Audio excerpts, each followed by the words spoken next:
Gadis barbar pilihan Ustadz Tampan. Bab 086. Ada kecoa tadi, cicit Ikram menatap ke arah wastafel. Penuh waspada. Apapun selain serangga dia sangat takut. Yulia tidak salah dengarkan. Kecoa. Tunggu, suaminya takut kecoa. Mati-matian Yulia berusaha menahan tawanya, apalagi terlihat jelas wajah suaminya menunjukkan ekspresi ketakutannya itu. Mas mundur, biar aku yang akan ambil kecoanya. Tenang aja, aku ini pawang hewan. Semua hewan aku bisa jinaki. Tapi kecoanya itu kecoanya. Cepat jauhkan hewan itu. Teriak Ikram yang akhirnya dia mundur dan kini berlindung di belakang istrinya. Ikram tidak peduli imagenya, dia memang takut pada kecoa. Selain kotor, bentuknya itu membuatnya takut. Hewan kecil itu bergerak-gerak cepat seperti ingin menggigitnya. Yulia terkekeh kecil, dia semakin gemas pada suaminya. Dengan menggelung rambut panjangnya, Yulia maju lalu dengan satu tangannya dia mulai menangkap kecoa yang terus berlarian di sekitar wastafel. Satu tangkapan tidak berhasil, hingga tangkapan kedua berhasil. Kini kecoa itu Yulia tangkap menggunakan tangannya. Heh kecoa Mas Ubi, gue takut sama lo tahu. Lo gak boleh ganggu dia mandi. Dia lagi sakit. Tunggu kecoa, lo cewek atau cowok? Yulia memicingkan matanya lalu mendelik. Lo cewek kan? Lo mau ngintip tubuh suami? Gue hah? Wah wah wah. Lo memang minta gue lemparin ya? Yulia tertawa cekikikan akan perkataannya sendiri. Dia tidak membunuhnya, dia tidak bisa menyakiti hewan yang tak berdosa. Sampai akhirnya dia melepaskannya ke jendela lalu kembali ke kamar mandi di mana suaminya hanya termenung menatap wastafel. Gak ada lagi kecoanya, udah aku buang tadi Mas Ubi. Sekarang Mas bisa mandi dengan tenang. Cepat mandi, nanti air hangatnya keburu dingin loh. Ikram seketika tersadar, kini menatap istrinya yang tersenyum padanya. Mas gak takut? Kecoa yang tadi itu Mas cuman ngetes keberanianmu aja, kilahnya. Bibir Yulia tersenyum lebar penuh godaan. Iya Mas gak takut kecoa kok. Mas gak takut kecoa Yulia. Hilangkan ekspresimu itu. Dia tidak bisa menahan tawanya lagi, suaminya sangat menggemaskan. Ia jadi ingin mencium wajahnya yang memasang ekspresi malunya itu. Aku iyain aja deh. Sekarang Mas bisa mandi dengan tenang. Kalau ada kecoa lagi bilang sama aku. Ikram mengangguk lalu dia mulai berendam di bathtub dengan air hangat yang membuat tubuhnya sedikit rileks. Yulia sudah berniat pergi, tapi perkataan suaminya membuatnya terhenti. Bisa kamu memandikan Mas?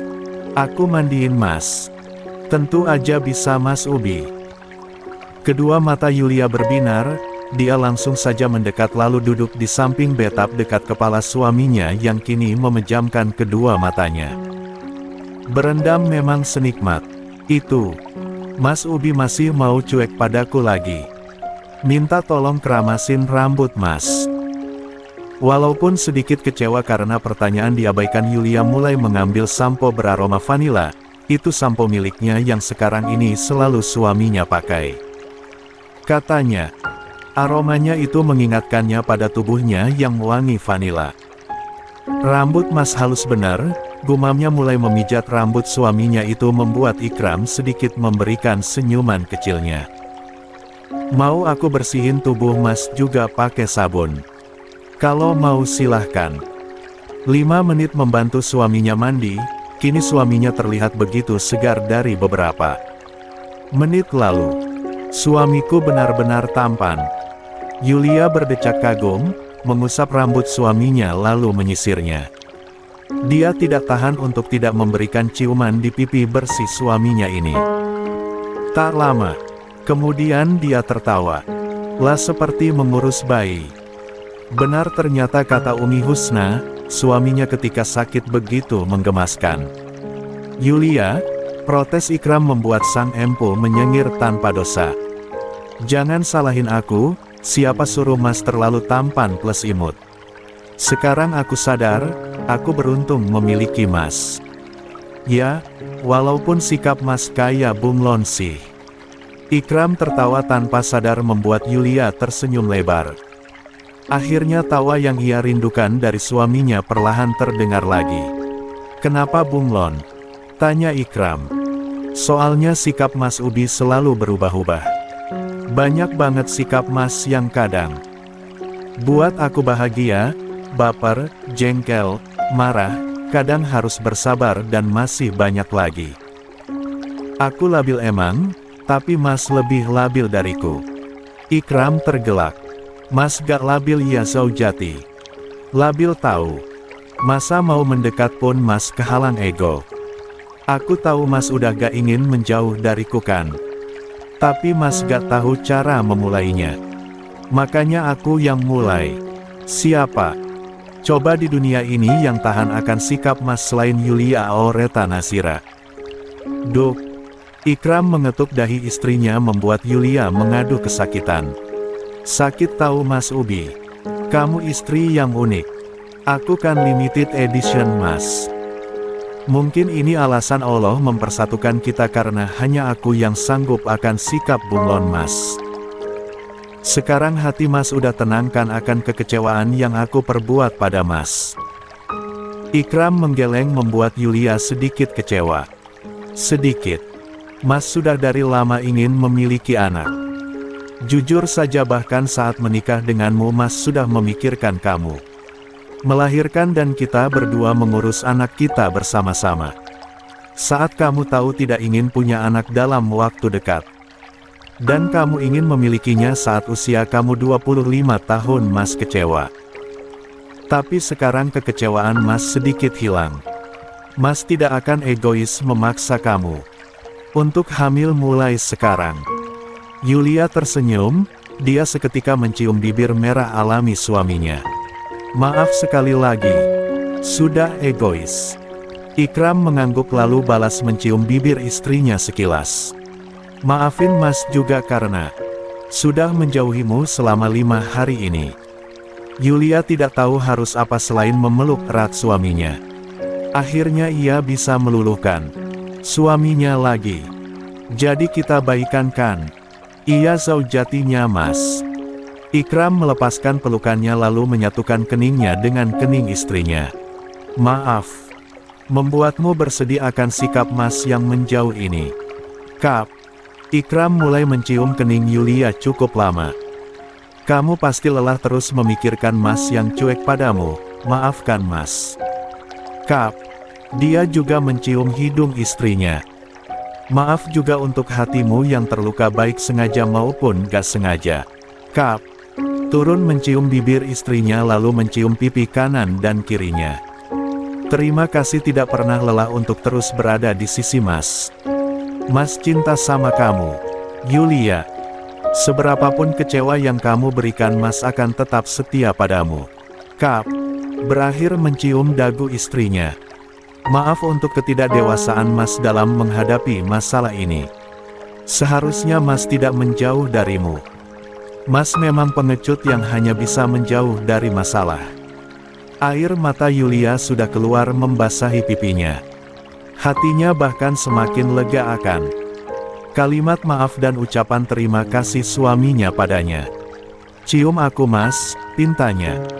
Ikram melakukan apa yang istrinya pinta. Mencium bibirnya dalam-dalam dengan tangan yang meremas rambut belakangnya, membuat Yulia pun membalasnya hal yang sama.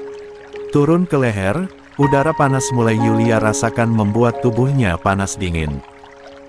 Perlahan tubuhnya lemas akan perbuatan suaminya. Mas Ubiah.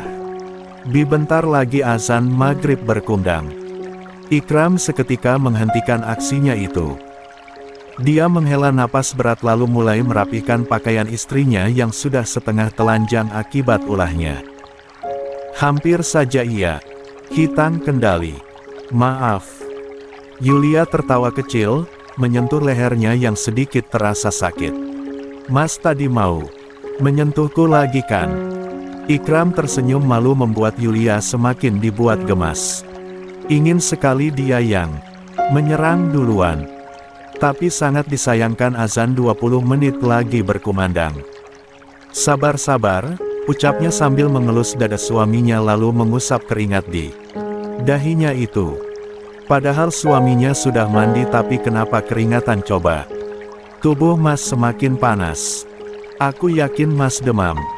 Ambilkan obat di laci Mas, pinta Ikram. Yulia segera membuka laci di dekat ranjang lalu memberikan beberapa obat yang baru. Saja ia lihat, Mas gak sakit parah kan? Kenapa Mas punya obat kayak gini? Mendadak Yulia cemas. Bahkan pikiran negatif mulai terbayang. Ini obat pusing dan juga vitamin. Mas kemarin periksa ke dokter Adam jika Mas kekurangan asupan makanan sehat. Mas gak sakit, ini hanya masalah di sistem pencernaan. Mas aja yang terganggu karena Mas salah makan sama jarang makan. Yulia seketika memasang wajah sendu. Ini karena aku belum menjadi istri yang baik. Seharusnya aku harus giat belajar masak agar aku bisa membuat Mas makanan yang enak. Dan tentunya sehat. Gak apa-apa sayang, ini bukan salah kamu.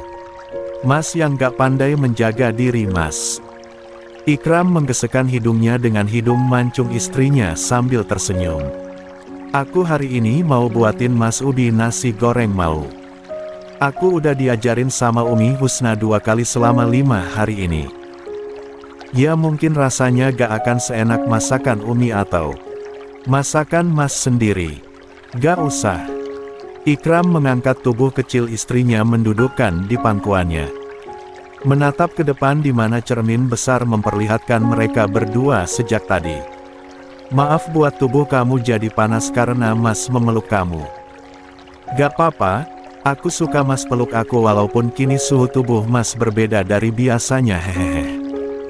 Tunggu. Yulia memicingkan matanya saat melihat baju pendeknya bagian pundak robek, terlihat dari cermin. Mas Ubi masa kenapa robek baju aku coba? Ini baju baru aja aku pakai loh. Ikram meringis, dia baru sadar jika tidak istrinya yang bilang. Maaf sayang tadi Mas hampir hilang kendali lagi. Nanti Mas ganti, janji deh.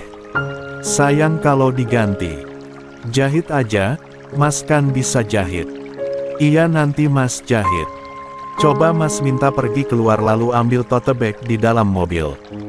Mas lupa saat pulang tadi Mas beli pakaian untuk kamu di mall. Mas beli pakaian untukmu karena Mas udah janji. Waktu itu. Wah serius. 2 rius. Yulia segera berlari keluar dari rumahnya, mengambil tote bag lalu kembali ke kamar di mana suaminya tengah duduk di sofa sambil memainkan tasbihnya dengan mulut bergerak. Suaminya tengah berzikir.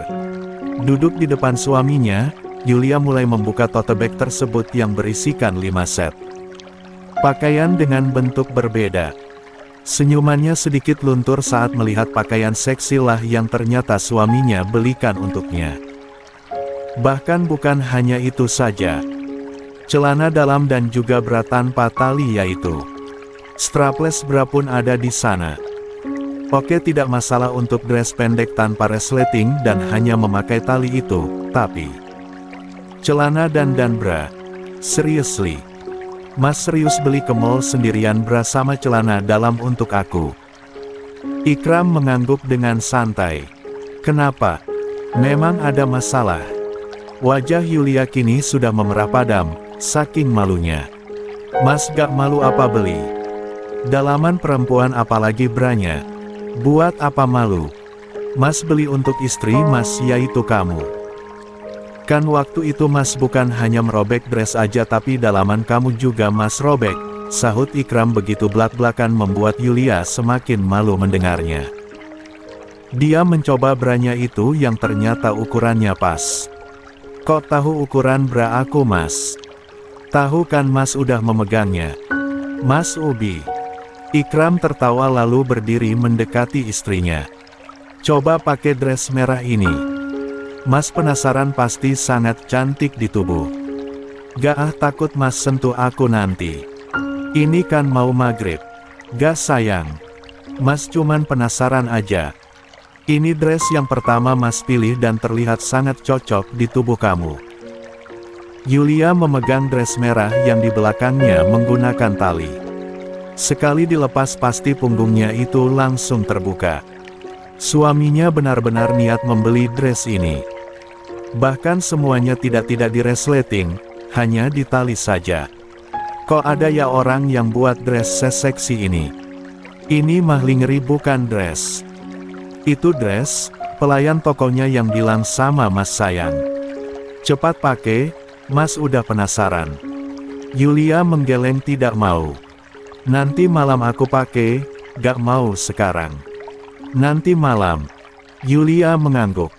Aku takut mas terpesona dan hilang kendali sentuh aku. Takut kejadian yang tidak diinginkan terjadi, jadi aku pakainya nanti malam. Sekalian mas bisa sentuh aku. Kedua mata Ikram berbinar mendengarnya. Kamu mau mas sentuh lagi? Yulia mengangguk yakin. Luka robek di bagian bawahku udah sembuh. Lagi pula, sebelum nanti malam pasti mas yang minta juga. Ikram terkekeh kecil, istrinya peka sekali, ia semakin sayang padanya. Alhamdulillah azan maghrib udah berkumandang. Ayo sayang kita ambil wudhu bersama-sama. Yulia mengangguk lalu melangkah ke kamar mandi bersama suaminya. Namun sebelum pergi Yulia tertarik pada sebuah kotak yang sedikit terlihat di ranjang. Kenapa diam di sana Zaujati? Ayo wudhu bareng. Duluan aja. Aku mau siapin pakaian mas sama mukenaku. Ikram mengangguk lalu masuk ke kamar mandi, sedangkan Yulia mengambil benda berbentuk kotak yang membuatnya penasaran. Kenapa juga aku baru sadar ada sekotak benda asing ini di bawah ranjang. Yulia mulai membuka kotak tersebut. Dia diam saat melihat isinya sampai akhirnya menggigit bibirnya dalam-dalam. Diari senjaku. Itulah yang tertulis di buku diari dengan sampul seorang bayangan pria yang tengah berdiri menatap ke atas, seperti menatap senja yang begitu indah. Dari semua keindahan itu, Yulia tertarik pada bayangan seorang perempuan yang berada di depan bayangan pria itu. Bahkan setelah dilihat pria itu menatap sosok perempuan, di depannya bukannya senja. Kedua gambar yang sedang saling menatap satu sama lain di bawah langit senja yang begitu indah. Dengan perasaan yang mulai tak karuan Yulia membuka lembaran pertama di mana aksara indah menggunakan tinta hitam tertulis di sana. Aku ingin menjadi cahaya senja di hatimu yang terus mengeluarkan cahaya indahnya. Untuk selamanya bukan hanya sesaat. Wahai senjaku, aku tidak bisa melupakanmu. Padang pasir yang gersang akan mataharinya, kamu datang dengan penutup kepalamu hingga hanya mata indahmu saja yang terlihat. Tersenyum pada cahaya senja dan berkata, senjanya begitu indah, namun cahayanya membuat tubuhku berkeringat akan rasa panasnya, tapi aku melihat di atas langit. Senja ada keindahan yang begitu luar biasa yang tak pernah aku lihat sebelumnya. Wahai senjaku, kamu tersenyum begitu indah di bawah langit senja membuat jantungku berdebar. Senjaku, hadirmu begitu singkat namun membekas dalam ingatanku layaknya langit senja di mana takdir mempertemukan kita berdua. Wahai senjaku, aku mencin. Zaujati, kamu sedang apa di sana? Deh, Aisyah, kamu mau kemana? Gak baik loh malam-malam jalan kaki sendirian tanpa ada orang yang temani, tegur pria yang melajukan motor Vespanya di sisi jalan, menatap seorang perempuan yang terus berjalan sambil memegang plastik di tangannya. Aku terpaksa keluar soalnya aku pengen beli martabrak. Nih martabraknya udah aku beli. Rafael terkekeh kecil lalu mengangguk paham. Nanti kalau saya jadi suami kamu biar saya yang beli martabaknya ya. Aisyah seketika membuang muka saat debaran jantung mulai berdegup kencang. Maaf ya, kamu harus jalan kaki sedangkan saya memakai motor. Suatu saat nanti kamu akan naik ke motor legendaris yang abah saya berikan ini. Tenang aja, insya Allah perempuan itu kamu. Memangnya gak ada seorang perempuan pun yang naik motor Vespa ini? Tanya Aisyah yang kini memperlambatkan langkah kakinya. Ia tidak ingin cepat sampai ke rumahnya, dan ingin terus mengobrol dengan pria yang mencintainya dan memperlakukannya dengan cara unik. Bagaimana tidak unik coba? Di saat banyaknya pria yang menawarkannya naik motor bareng, Rafael berbeda. Dia malah menemaninya dengan motornya yang dia lajukan amat pelan. Rafael bisa saja pergi, tapi dia tidak, katanya ia takut diculik. Padahal jalanan begitu ramai, mana mungkin preman berani menculiknya. Alhamdulillah belum ada selain anaknya tetangga saya yang usianya 5 tahun. Kan saya sudah bilang, nanti kamu yang menjadi perempuan satu-satunya akan naik ke motor saya. Saya janji. Insya Allah Mas El, ucap Aisyah membuat Rafael tersenyum cerah. Sabar ya Aisyah. Kamu pasti menunggu saya untuk melamarmu kembali. Astagfirullah, afwan, saya terlalu percaya diri.